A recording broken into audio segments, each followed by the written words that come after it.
Guys of a Certain Age is brought to you by no one. Absolutely no one. Except these dudes walking down memory lane. Now let's head to the studio to see what they misremember next.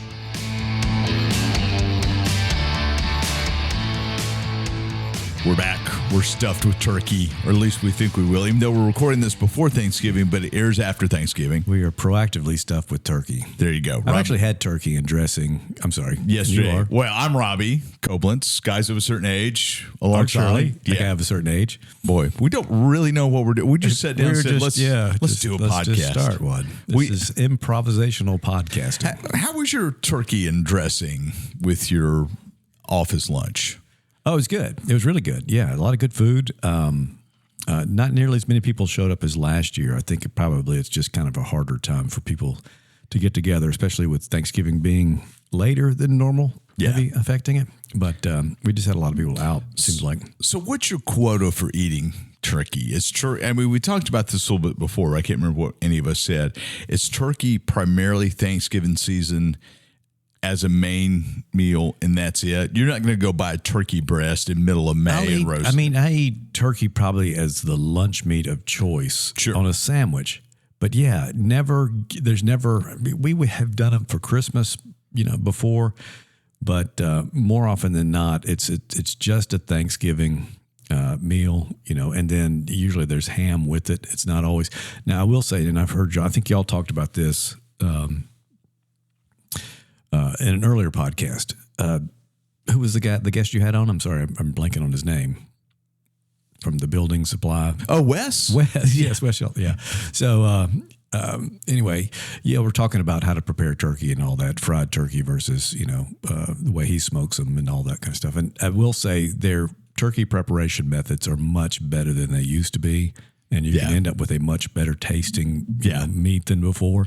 So that certainly helped. But turkey lunch meat has got to be one of the biggest victories for big turkey. I think so, yeah. For the big turkey industry. Because I'll go with, and of course you've got, honey roasted. You've got all these turkey ham is great. Smoked. All that. But yeah, so, otherwise, no, we're not going to have a turkey bird.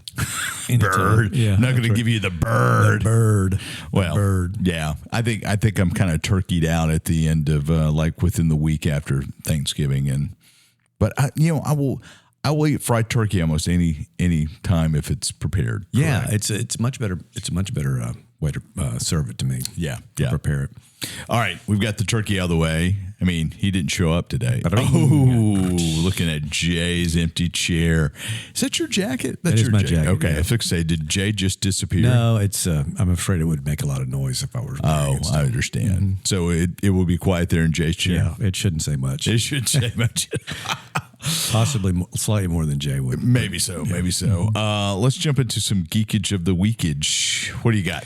All right, this is actually an older book than I realized. I just was made aware of it. I've been listening to it on Audible for the past several weeks. It's one of those that I'll listen to it for a while and then I kind of go off on something else. But it's called The Massacre of Mankind. Have you heard of this? No. It's a book by Stephen Baxter, and it's an authorized sequel to H.G. Wells' War of the Worlds. And I really thought it was a more recent book. I mean, we're putting it at almost almost 9 years old at this point. And it's been an entertaining book. There's a second Martian invasion. I guess The War of the Worlds is H.G. Wells' science fiction book. Of course, became several movie adaptations.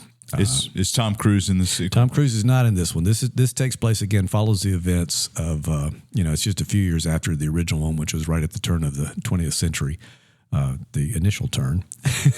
I guess it turns twice, doesn't it? Yeah. But and anyway, at this time they stay. This time they're not destroyed by a virus. So they figured that out. So Dr. Fauci helped them out. Yeah, huh? I guess so. That's right. They showed up wearing masks and getting shots and washing their hands. That's right. But so they're there for years, and the people of Earth are trying to. It almost feels a little bit like V. Remember that show? I love where V. you have the aliens come in, and now they're still they're not benevolent in any way. The aliens at least try to present themselves as benevolent until we realize they weren't. But anyway, and reading it, I'm sitting here going, I would have thought for sure there was another sequel in the works, and I don't see anything about that. But maybe there will be. Anyway, Interesting. That's my geek of the week. It's kind of an older one. I thought, like, until I looked it up, I thought it was just something that just came out. Did you find that Popular Mechanics? Popular Mechanics, yeah, that's right. Yeah. I for sure thought this would be your geek of the week. So, three brothers in California found a copy of Superman. Oh yeah, that's right. Number one in the attic, and it went for auction at $9 million. Yes, $9.12 million yesterday as we record this. So I saw them talking about it on WCBI. Yeah, and they were just going out. Time to go check the attic and see what kind of stuff we've got up there. But yeah, that was amazing. Yeah. So in great condition, graded out as a 9.0. Yeah, and it had only been protected by newspapers and stuff. It was not, obviously in a. It wasn't slabbed and free bagged. board, with the plastic bag, and around it was not taken care of like that. But yeah, still graded out very, like I said, a 9, right? Yeah. And then it turned out to be $9 million. And it's Superman 1, so it's the birth of his own magazine. Yeah, one of the pinnacles of comic collecting. Yeah. Now, was it the highest at that point? Certainly. Yeah, it's the highest. Highest. This sold for $3 million more than the previous highest Superman one, which had sold for $6 million. Yeah, Action 1, which is the first appearance of Superman, used to be the record holder. So this is actually Superman 1. But, So I believe this is. Yeah. It's that's a lot of money for a comic book. Oh yeah, and the people were saying certainly somebody must have realized at some point this was going to have value, and maybe they did. But more often than not, these things were just thrown out. They were, yeah. So, well, unless you're in the Reed household, and did you know Jay has a toy closet? He has a closet full of toys. I think he's told us that before. Yeah, I'm just he has a closet and it's half devoted to toys. Do we talk about his? Didn't he share the American Doll XL video with us? Did you see that? Did you watch that? No. Yeah, it's a life-size American doll. It was a parody thing that was on Saturday Night Live, and he shared that with us. So he wasn't trying to give us gift ideas or anything. Probably not. We were last week's show. His geek was Funko's about to go. No. Funko fatigue. They're losing money. Okay. Head over fist. Oh, wow. How you like that one? And so he was just kind of bemoaning, Funko going out of business and whatnot. You talk about a company that oversaturated. Yes. I agree. And then they're cool stuff, and I've got a couple of Funkos, but yeah, I mean, it's like you could get a Funko of everything. Yeah, and we could probably find Funkos of ourselves. We should make some. Oh, we should. Were they affected at all by like tariffs or anything like that? I mean, I wonder if they were produced like that. I would think some of the plastics would be, but I mean, when you could get any number of Funkos in Walmart, to me, it's the oversaturation of the market. It's what got them. But I think you're right. Yeah, I think that's. I mean, like I said, you go up the Mississippi State bookstore, and there used to be walls of just, all kinds of stuff. And you'd go, I'm not even sure. I mean, I would know what the subject matter was or what the intellectual property that was being, sourced was. And even then, I'm not going to buy anything. They're going way too deep on this. The Funko Sylvester Croom was one Funko too far. So, but Funko's got groomed. Yeah. Funko's got groomed. One thing I wanted to mention, though, I was listening to the podcast this morning, the one you and Jay did on the Sandman. And I just got to the part where y'all mentioned Rufus Sewell. And the idea of him being a doctor, man, I think that would be a great. That could actually bring the much needed resurgence back. He would be great. He's one of my favorite actors. He's always good in everything he's in. I think he could bring just the right demeanor of just the right amount of gravitas, but at the same time still a kind of a spark. I see him very much almost not at all a similar character to, but something that brings almost the Tom Baker quality back to it, right? And he's gonna have He's going to be able to play a wide range of things. He would have that seriousness because, I mean, you go back to Man in High Castle, where he's, High Commander or whatever, John Smith. I think it was John Smith. I think that was his name. Can't remember. I need to go back. And I rewatched parts of Dark City, which was his debut. And he kind of had that, boy, he was young in that one, that young wonderment. And then that was so long ago now. It's hard to believe. And then I've been rewatching The Diplomat, and that's been great. So him and that is just, he and Kerry Russell, their dynamic is fabulous. So, but we watched the first season, never went back to the second season. We may have to go back because there's three more. Yeah, there's three seasons total. It's great, and that is on Prime Netflix. Okay. Yeah, they're all starting to run together for me. Is it Deborah Cohen or Khan? I can't remember the last name. She created the show. She's the showrunner. She was a writer on The West Wing. So there are a lot of West Wing. There's several West Wing people on it. Okay. So Bradley Whitford shows up in season 3. Yeah, he's good. Allison Janney is in season 2, season 3. Okay, yeah, I saw that they were in it. Yeah. So that's good. Really, really good. So there's a lot of West Wing DNA there. Okay. So are you watching the Revolutionary War on PBS yet? No. We should. That's what we should do. Second segment is talk about some of the stuff we're watching. Okay, we really don't have a second segment. Yeah, that sounds good. But I've got another geek for you. Okay. So Sadie Sink, who is of Sadie. That's what I said. You heard me wrong, Jay. Sadie Sink, who of Stranger Things fame, she has been confirmed for Doomsday? For Secret Wars. Secret Wars. Okay, she's already in Doomsday, right? She's in the next Spider-Man. Spider-Man's what it is. And she's not playing Mary Jane. We don't know. Oh, we don't know yet. Okay. I thought we did know, but we don't. Yeah. Okay. So also she's also for Secret Wars. So she's going to be in Spider-Man Brand New Day. Maybe Doomsday, but definitely for Secret Wars. Okay. And so the thought is she may be the connecting link all the way through. Okay. So I don't know, but we don't. I mean, she's got to play Mary Jane, right? I would think so. Oh well, either I wanted her to be Mary Jane, or I thought she would be a good Jean Grey. But Marvel, But I think I think she's not in any of the right movies for that. Yeah. So right sequence of movies. Yeah, I would think she would be Mary Jane. I would think she'd be Mary Jane as well. I can't remember if we talked about this last time you were on here. I've been rewatching Fantastic Four. Yeah, we talked about that. Yeah.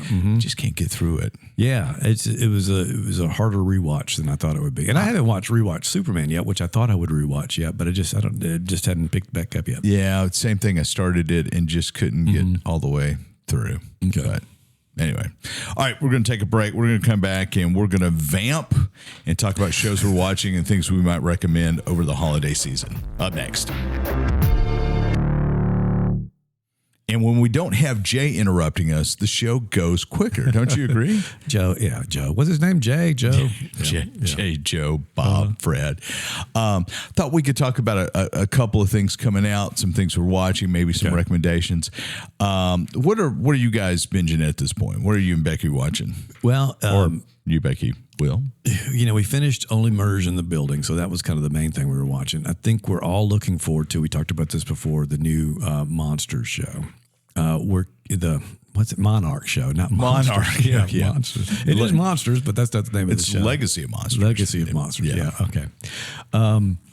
We are kind of between things right now. It's like we started watching the Revolutionary War, Ken Burns' new project on PBS, and I was thinking it was going to be weekly, but it's actually nightly. So I'm recording them because it's a lot to take in. It's a 2-hour. I think it's 5 or 6 2-hour segments. Spoiler alert, America wins. That's what Will said. I asked him if he wanted to watch it. He goes, I know how it comes out. So he didn't want to watch it. And I think Becky kind of double screened it the whole time. So she wasn't. That's a great term. Yeah. I never really thought about that. Yeah. Double screen. Yeah. It's not mine. It's what they, So she watched it the whole time. And in fact, I heard, I didn't realize this, but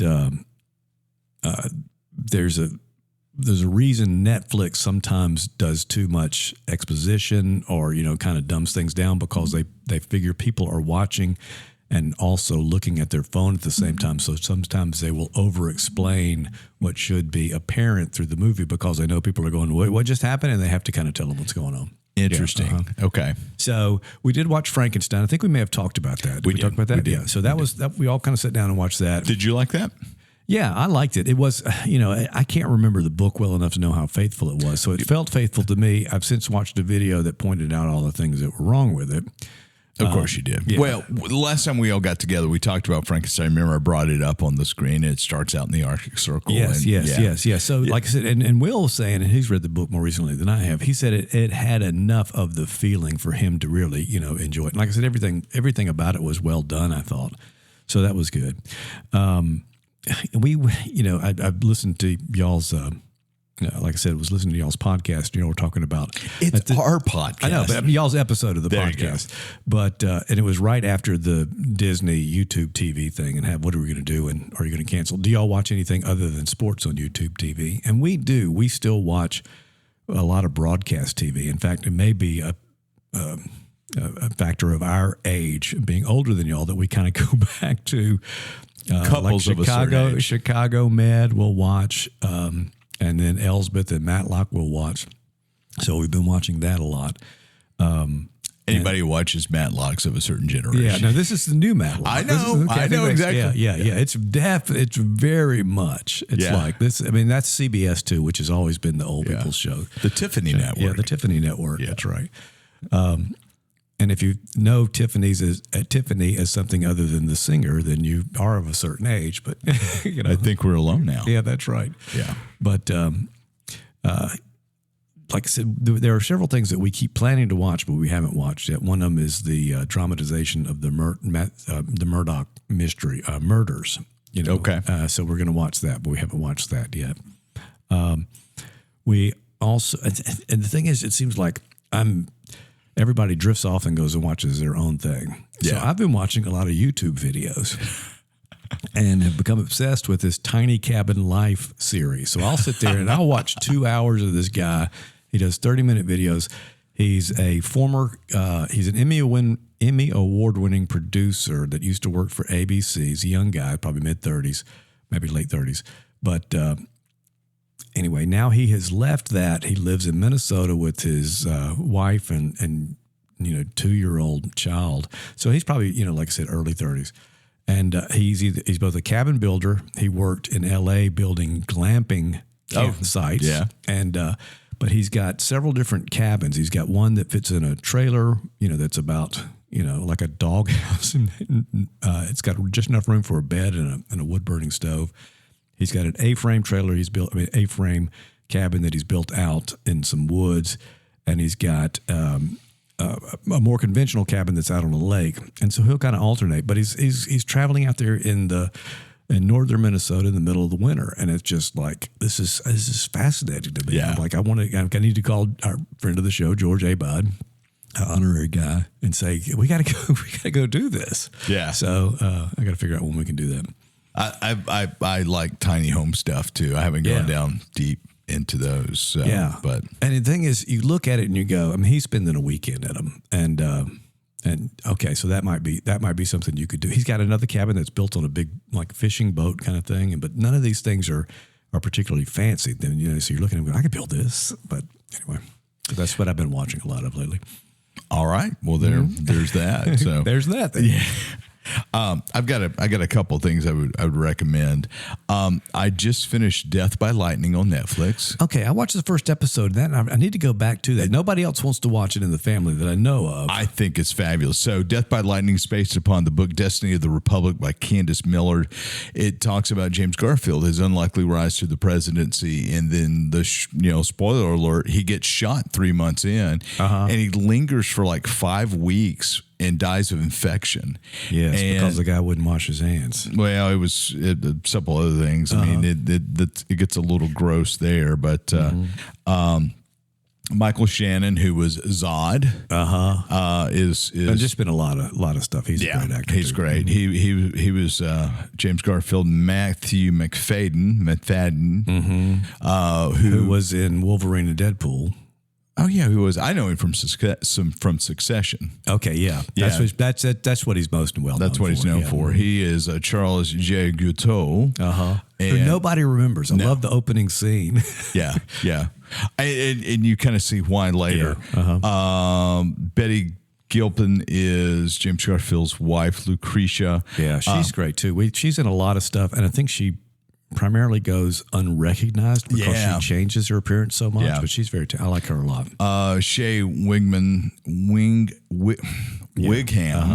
is he's Roscoe Conkling, who I did not know that character. Yeah, that he was a senator from New York. But he is a real. He's not a. No, these are all real. They're all. None of them are composites, right? Conkling was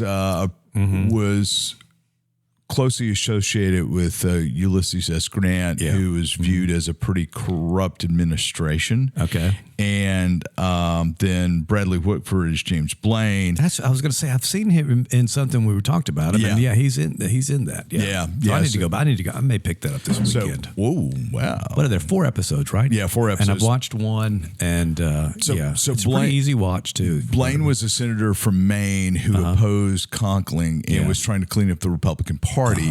And then Nick Offerman is Chester A. Arthur. Yeah. And he's the vice president. Well, Arthur was basically Conkling's enforcer in the port of New York, and they pull him in onto the Garfield ticket. Yeah.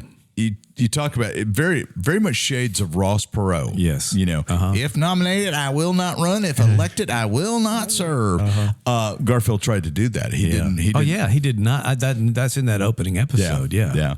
So he starts off giving a speech that's supposed to nominate somebody else, John Sherman, George Sherman's brother, for the presidency, because they're trying to absorb Grant from running for a third term at that point, or it may have been a second term. And the Grant administration is viewed as so corrupt that they're trying to find somebody to take his place. So they're throwing a few folks up, and Garfield, who is he's a senator at that point. He's a representative. Okay, he's in Congress. Yeah, he's in Congress.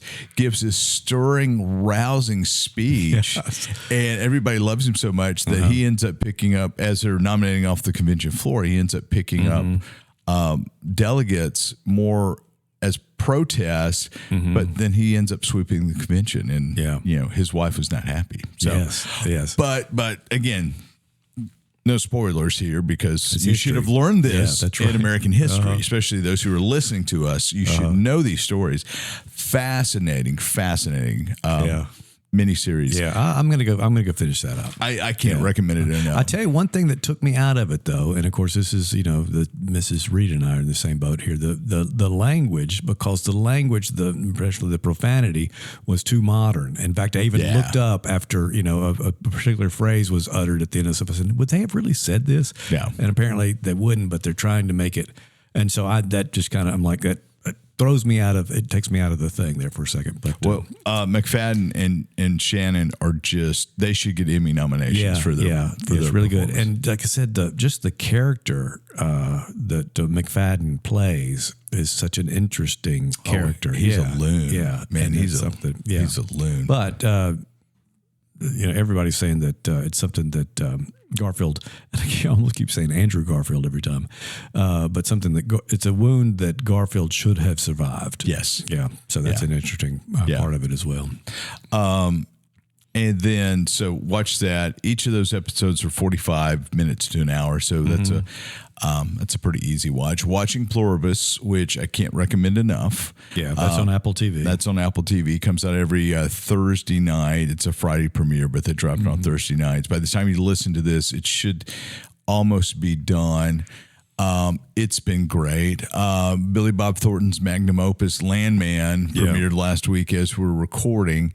And that's just, that's like eating too many Twinkies. It really is a guilty pleasure. But Billy Bob Thornton is just, what a great show. Okay, so Billy Bob Thornton, what's her name? Allie Ladner, and Demi Moore. Yeah, that's okay. That's what I remember. Because to me, that was a surprise that Demi Moore's in this. Yeah. And John Hamm was in season 1. John Hamm was in season 1, but he's no longer. Spoiler. Yeah. I don't know why, but I just know he doesn't show up in the cast. There are a variety. You've got Andy Garcia, who has come in for this season. It's a lot of fun. And it's a Taylor Sheridan production, who has left Paramount to go to, what did we say, Peacock? NBC, Universal. NBC, yeah. Peacock, yeah. And that's another thing that I was going to come up with as Geek of the Week was the selling of... that was my geek last. What you talked about? Okay, I missed that. Yeah, yeah, because Netflix is looking to buy. I figured y'all already talked about it because it's been around for a couple of weeks. Yeah. But Netflix they came out yesterday as we record. They said if we bought Warner Brothers, Discovery, HBO, that whole thing, they would honor theatrical releases for movies. Yes. So, and so the James Gunn would still be in place and all that stuff too. They've talked about. Yeah. Okay, good deal. Which, the Duffer Brothers, who just are finishing out Stranger Things, because as you listen to this, probably the first segment of last season would have dropped. The Duffer Brothers have gone to, where they've gone? Have they gone to HBO? I can't remember. They left Netflix because they wanted big picture deals, and I can't remember where they've gone. I can't remember where they went either. Yeah. Okay, so by the time this airs, or 3 weeks into from now, the interwebs, Stranger Things, they're going to release all 4 episodes for the first half. They're going to do season, like 4, right? 4, 1. I think that's what they're doing. Okay, yeah. But they'll release that batch. Right, 5 days from now. Okay, so that won't go weekly. They'll come out all 4 episodes. You watch those. Yeah. Then you've got a month or so, whatever, before probably in 2026 is when the second round comes out. Right? I think the second round's into December. Okay, and then the finale is like I think they want to go ahead and finish. Okay, okay. So I know they're wanting to go ahead and get people done, but they want to stretch it out so that you have to continue your Netflix. Of all the services, I don't know anybody getting rid of Netflix anytime soon. Yeah. I need to probably go back and watch season 4 again to kind of refresh. I'm sure there's a bunch of refresher videos out there. Yeah. In fact, it seems like last time they even had an hour-long thing that came out beforehand that caught you up. Yeah. So maybe they'll do the same thing. They're going to have to do prosthetics and hair replacements for all the kids to get them where they look like they're 18 because they're all in their 40s now. Gosh, dog, no kidding. So I keep hitting the desk. Stop it. I got to stop it. So Landman, Stranger Things, Family Plan 2 is coming out on Apple TV Plus, with Marky Mark Wahlberg.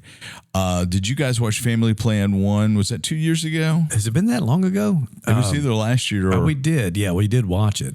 We enjoyed it. We thought it was good. It was Marky Mark Wahlberg. And the Funky Family. But who was the woman in it? Who was the mother? Remember. I can't remember. It's not Jennifer Aniston. She does the stuff with Adam Sandler where they do mysteries and things. But I hate that I can't remember. Anyway, that was a good show. That's coming out in a few weeks. So that we've got that on our holiday watch list. What's the name of that again? Family Plan. Family Plan, not Family Dose. Man. Don't say Family Man. That's Nick Cage, isn't it? Yeah. I'm trying to watch the morning show on Apple TV Plus. Just cannot get back into it. Yeah. Again, there's not really any of those characters I care for. Yeah. And great actors, across the board, but just kind of, Anything coming up other than the ones we've mentioned? We talked about how there weren't really any movies that we were looking forward to all that much, although Wicked, like I said, this is the joke we made. Yes, Wicked Part 2 is coming out. Wicked for Good is coming out. But yeah, as we said, there's no real movies. I may go see them in the theater, but I don't know that I'm actually looking forward to going to see them. There's not anything in the theater on coming soon list that's like, that's really strange to me, especially as we come into Christmas time, because this used to always be something that we'd always want to go see. Yeah. It's just kind of the reset of Hollywood. So. And I don't think I'm sure it's very possible we're forgetting something, but I think we would have, between the three of us, been able to recall something. I would think so, but I'm sure Mervyn will tell us. Coming soon.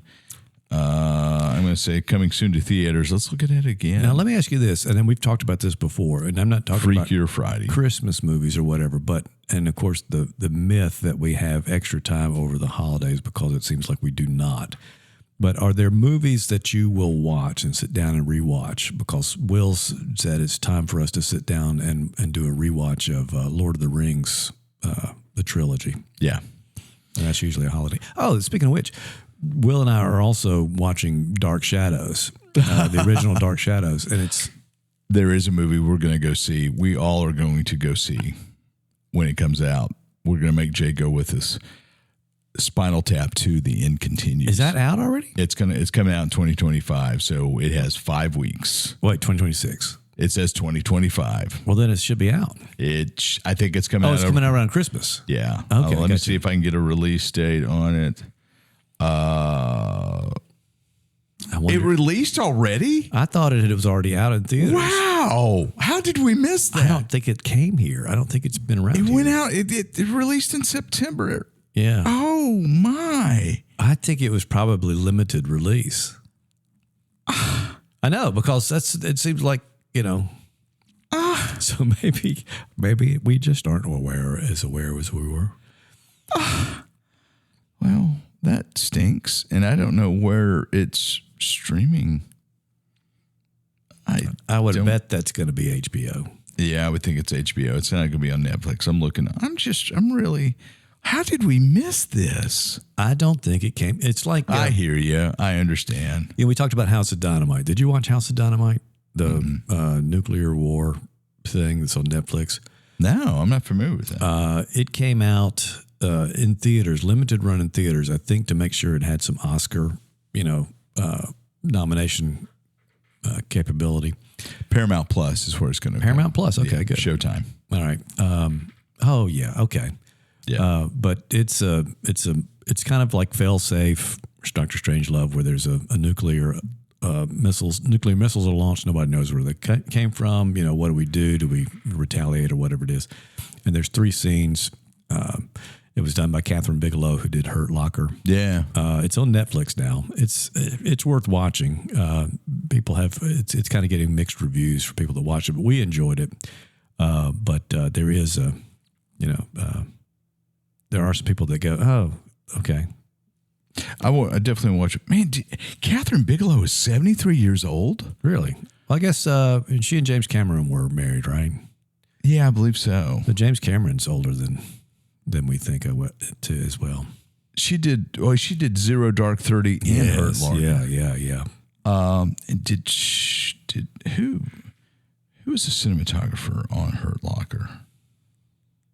I was looking to see who was the cinematographer on Hurt Locker. Was it Shane? Hold on, I'm sorry. No, Barry Acker. No, maybe he was on Zero Dark 30. Hold on, I'm sorry, guys. That's okay. While you're doing that, I'll talk. Also, there's a new Jurassic World or Park, whatever it is now, that Scarlett Johansson is the lead on that. That's out on, I guess, Peacock, because it's NBC Universal.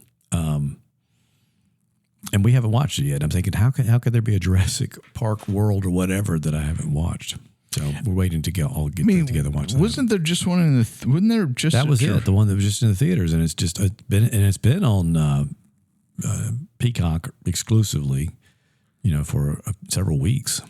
Yeah, need to look at that. Yeah, I'm just kind of. Well, that's the thing. I mean, it's just like its saturation point has been reached. It probably should have taken a few years off, maybe 10, before you went back to that. But there's just so many things to watch. Yeah, there really are. There are too many things to watch. Too many things to watch. Too many podcasts. And when you only need this one. That's right. Right? I mean, what else could you need? That's right. Yeah. So, all right. Any other viewing recommendations? I think we're good. Lord of the Rings, yes, would be a holiday rewatch. And also something else that comes to mind for me for a holiday rewatch would be the Harry Potter movies. Yeah, that was always one too, especially because they're Christmas adjacent. Yeah. Anyway, you always had that little, they were going home for the Christmas holidays. Well, and they were always released. They were always released on Christmas, as were, I think, Lord of the Rings, right? Yeah. At least the first one was. Yeah, Fellowship was. I may have to pull that out and watch it in the theater, in the home theater. Yeah, that's one I thought too. We set the screen up not too long, and actually for House of Dynamite. And first time in a couple of years that I've done that, I said, man, this is not that hard to set up. I don't know why I don't do this more often. Yeah, because you forget. Yeah. Yeah. So House of Dynamite makes me remember I would like to rewatch The Day After. Mm-hmm. Remember The Day After? It had never been remade, right? You're talking about the original I'm one? talking about the original. 1983 nuclear disaster ABC, in Kansas. yep, Yeah, Jason Robards. And it kind of had the same, it kind of bring things full circle, had a similar effect to War of the Worlds because a lot of people tuning in thought it was because it was set up like a broadcast thing, right? I mean, it was like no, it was a movie. It was set but up I mean, as a but movie. didn't it have pieces that looked like they were broadcast? It may have. I just know it really kind of messed me up. That's why Generation is the way we are. Generation X is the way we are. It's because we were made to watch The Day After. Yeah. You remember there were study guides. I guess in 83 you would have been a senior in high school or first year of college. No, I was a junior in college. 83. Yeah. Yeah. Wow. I always have you younger than you actually are. So I was in middle school when that happened. And so that was a big piece. You were too busy partying in the Grove at that point. But I do remember watching it. Yeah. I remember being in an event kind of thing we all looked forward to seeing. But so, yep. All right. That'll do us this time around. Thanks for joining us. Happy holidays. We'll see you next time.